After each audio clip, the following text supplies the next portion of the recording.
وہ یہ کہ اسلام کا اور دین کا کچھ اصول ہیں. وہ یہ کہ جب حالات مشکل ہوں شریعت انسان کے لیے آسانی کر دیتی ہے, اور ایک اور کہ جب حالات مشکل ہوں تو نیکی کا ثواب بھی بڑھ جاتا ہے. جس دور میں نیکی کرنا مشکل ہے اس دور میں نیکی کرنے کا ثواب زیادہ ہے, اور جس دور میں گناہ کرنا آسان ہے اس دور میں گناہوں سے بچنے کا ثواب زیادہ ہے.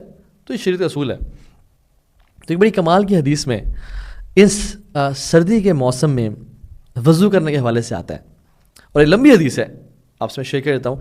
اللہ کے نبی صلی اللہ علیہ وسلم نے فرمایا کہ 3 ڈسٹرکٹیو گناہ ہیں, انسان کو تباہ کر دیتے ہیں, اور 3 ایسی کوالٹیز ہیں جو انسان کو نجات دے دیتی ہیں, اور 3 ایسے اعمال ہیں جو انسان کے درجات میں بلندی کا باعث بنتے ہیں. تو پہلے کا جو 3 تباہ کر دینے والے گناہ ہیں وہ کون کون سے ہیں؟ گریڈ, لالچ, جو جس کو اوبے کیا جائے, مال کی لالچ, شہرت کی لالچ, فیم کی لالچ, فلاں کی جیب میں کیا ہے, فلاں کی لالچ. دوسرا ومز دیٹ آر فالوڈ, خواہشات جن کو فالو کیا جائے, گناہوں کی خواہشات, جو دل چاہ رہا ہے وہ کرنا. اور تیسری چیز اے مین بینگ امپریسڈ بائی ہمسیلف, انسان اپنے آپ سے بڑا امپریسڈ ہو کہ میں بڑی خوش ہوں, اور یہ سب سے بدتر ہے یعنی تیسری میں سے. اور اللہ کے نبی صلی اللہ علیہ وسلم فرمایا کہ جو سیلویفک ورچوز ہیں, جو نیکیاں جو انسان کو نجات دیتی ہیں, وہ پتہ کیا ہیں؟ عدل کرنا غصے اور پلیجر کے ٹائم میں, پہلی چیز تو یہ ہے. جسٹس قائم کرنا چاہے غصہ ہو یا انسان خوشی کے موقع پہ ہو. دوسرا moderation in wealth and poverty, جب مال ہے تب بھی میانہ روی, اور جب غربت ہے تب بھی میانہ روی. اور تیسرا اللہ اکبر, فیئرنگ اللہ سبحانہ وتعالیٰ in public and private, public اور پرائیویسی میں اللہ کا خوف. یہ تو 3 وہ اعمال ہیں جو کہ, اور اللہ کے رسول صلی اللہ علیہ وسلم نے اس حدیث میں ایک اور چیز بتائی کہ کچھ ایکسپیشنز بھی ہیں, یعنی کچھ ایسے اعمال بھی ہیں جو کہ انسان گناہوں کو معاف کر دیتے ہیں, اور اس کے بعد وہ اعمال بتائے جو جنت میں درجات کی بلندی کے باعث بنتے ہیں. تو اب فرمایا جو گناہوں کی معافی کا سبب بنتے ہیں نا گناہ, وہ یہ ہیں کہ ایک نماز سے دوسری نماز کا انتظار کرنا اس کے بیچ میں, یعنی اگر ظہر پڑھ لیے تو عصر کا انتظار ہونا, عصر پڑھ لیے تو مغرب کا انتظار ہونا, ویٹنگ, سبحان Allah, waiting for prayer is worship it self.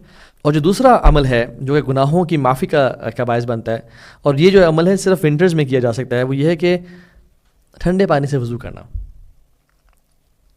انسان کے ویسے بھی وضو کرنے سے گناہ معاف ہوتے ہیں, بٹ ٹھنڈے پانی سے وضو کرنے سے وہ گناہ معاف ہوتے ہیں جو ویسے نہیں ہوتے, جو اللہ تعالیٰ معاف کرنا چاہے. اور تیسرا پیدل چل کے جانا فار نماز باجماعت. تو یہ ونٹرز میں اچیو کیا جا سکتا ہے. So I am not recommending you guys کہ آپ پانی کو ٹھنڈا کر لیں یا پانی ٹھنڈا رکھیں. یہ دین میں ایسا کوئی اصول نہیں ہے کہ ایک چیز اویلیبل ہو تو اس کو جبراً زبردستی اپنے لیے مشکل بنایا جائے. لیکن کبھی کبھی ہوتا ہے کہ پانی گیزر آن نہیں ہوتا, پانی گرم نہیں ہوتا, یا کچھ لوگ کے فائنینشیل حالات ایسے ہوتے ہیں کہ وہ گیزر آن کر کے نہیں سو سکتے, تو ٹھنڈے پانی سے وضو کرنا یہ گناہوں کی معافی کا بہت بڑا سبب ہے. اور وہ اعمال جو انسان کو درجات میں بلندی کا باعث کرتے ہیں وہ یہ کہ غریبوں کو کھانا کھلانا, سلام کو عام کرنا, اور پیسفل رہنا. اور تیسری مسلمانوں سے پیسفل رہنا, کفار جو جنگ کے حالات میں ان کے ساتھ نہیں ڈیفینیٹلی. اور تیسری چیز وہ یہ کہ رات کو نماز پڑھنا جو لوگ سو رہے ہوں, یہ چیز درجات میں بلندی کا باعث ہے.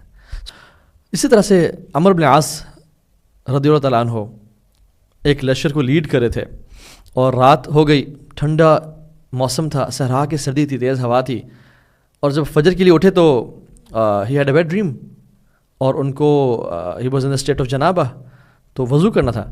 لیکن ان کو پتہ لگ گیا کہ اگر میں نے وضو کیا اس پانی سے تو it's like killing myself.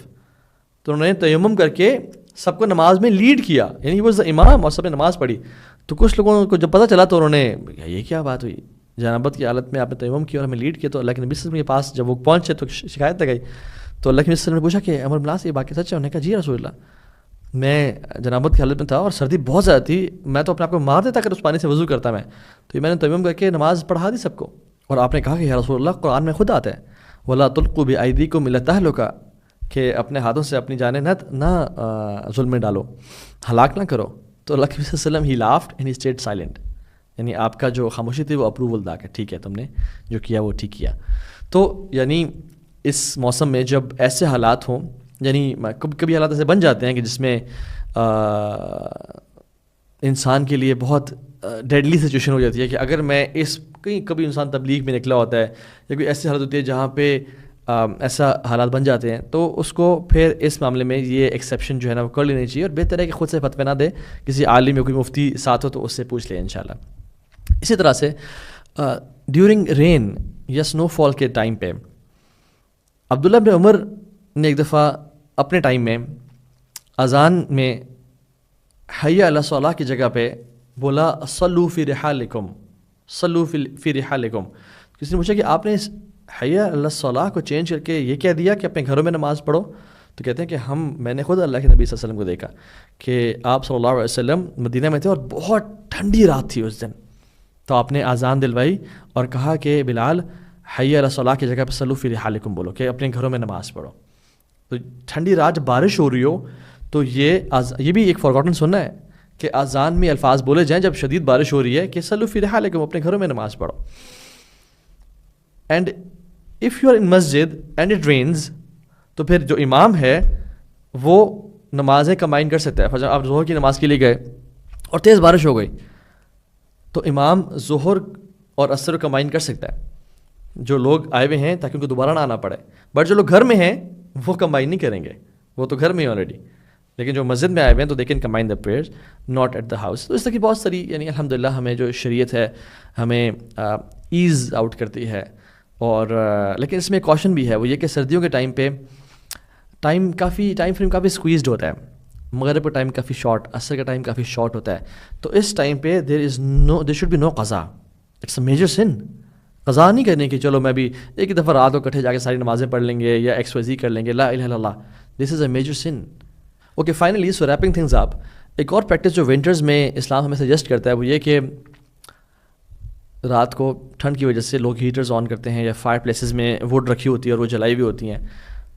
تو مدینہ میں ایک دفعہ آگ لگ گئی اللہ کے نبی صلی اللہ علیہ وسلم کے ٹائم پہ، تو آپ نے لوگوں کو انسٹرکٹ کیا اور گائیڈ کیا کہ جب رات کو سو تو اپنی آگ کو بجھا کے سویا کرو۔ So Islam takes care of your health, of your life, of ایوری تھنگ۔ یہ اسلامک انسٹرکشنز ہیں کہ جب انسان رات کو سوئے تو جو ہیٹرز ہیں وہ آن نہ ہوں، جو فائر پلیسز ہیں وہاں پہ لکڑی نہ جل رہی ہو، بیکاز کبھی کبھی شیطان بھی مسلمان کو یا شیطان جنات میں سے ہے، تکلیف پہنچا سکتے ہیں اس آگ سے، سو وہ بجھا دی جائے۔ ہاں اگر سینٹرل ہیٹنگ ہے یا ایسی چیز ہیں جو کہ جہاں پہ کوئی ڈائریکٹ فائر انوالو نہیں ہے، گیس ہیٹرز نہیں ہے، تو انشاءاللہ دیٹس ناٹ اے پرابلم، وہ صحیح راہ چلتے رہیں، دیٹس ناٹ این ایشو۔ اللہ تعالیٰ سے دعا ہے کہ اللہ سبحانہ وتعالیٰ ہمیں ان لوگوں میں سے بنائے جو اپنے وقت کا بہترین استعمال کریں، خاص طور پہ ان ونٹرز کا روزے رکھیں، اور سب سے بہترین روزے داؤد علیہ السلام کے روزے ہیں، ایک دن چھوڑ کے ایک دن روزے رکھنا، اور ہمیں ان لوگوں میں سے بنائے جو رات میں سے کچھ نہ کچھ حصہ اللہ کے لیے ڈیڈیکیٹ کیا کریں اور اپنی دعائیں قبول کروائیں اور اپنی جو بیماریاں ہیں ان کو ختم کروائیں۔ ایک حدیث میں آتا ہے کہ یہ جو جسم کی بیماریاں ہیں نا، یہ قیام اللیل پڑھنے سے ختم ہوتی ہیں انسان کی۔